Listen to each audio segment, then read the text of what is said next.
गीताया पुस्तकं जस्तो नित्यपाठश्च वर्तते तत्र सर्वाणि तीर्थानि प्रयागादीनि भूतले।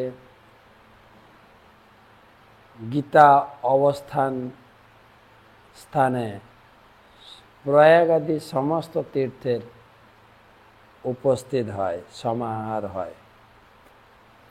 आजकेर गीता आलोचना चतुर्दश अध्याय पंचम श्लोक। सत्यम रजतमैति गुणा प्रकृति संभवा निबध्नन्ति महाबाहो देहे देहिनम अव्ययम्।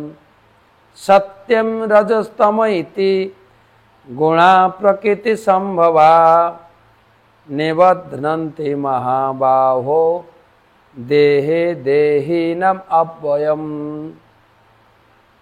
अनुवाद, हे महावीर, जड़ा प्रकृति থেকে জাত সত্য রজ তম এই তিনটি গুণ দেহের মধ্যে অবস্থিত অব্যয় জীবকে আবদ্ধ করে।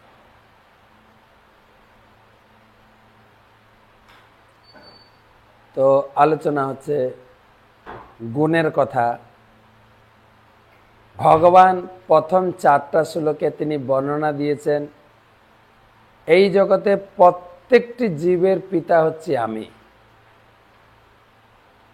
আমারই সন্তান সবাই, তা আমারই মতো চিন্ময়।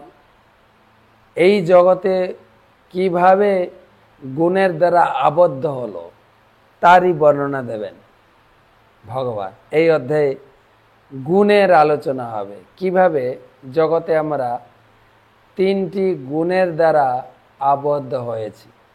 উদাহরণ দেওয়া যেতে পারে, মেঘ থেকে যখন জল পড়ে, স্বচ্ছ জল কিন্তু একদম ডিস্টিল ওয়াটার, কিন্তু সেই জল যখন কাদায় পড়ে কাদা হয়ে যায়, যদি চালে খড়ের চালে পড়ে লালচে হবে, যেই রঙে পড়বে সেই রং ধারণ করে। সেটাই আলোচনা করবেন ভগবান। জীব স্বভাবতই নির্গুণ, ভগবানের অংশ, সোনার অংশ সোনাই, সে আবার খাদে মিশল কি করে তারই আলোচনা হবে পরবর্তী শ্লোকগুলোতে।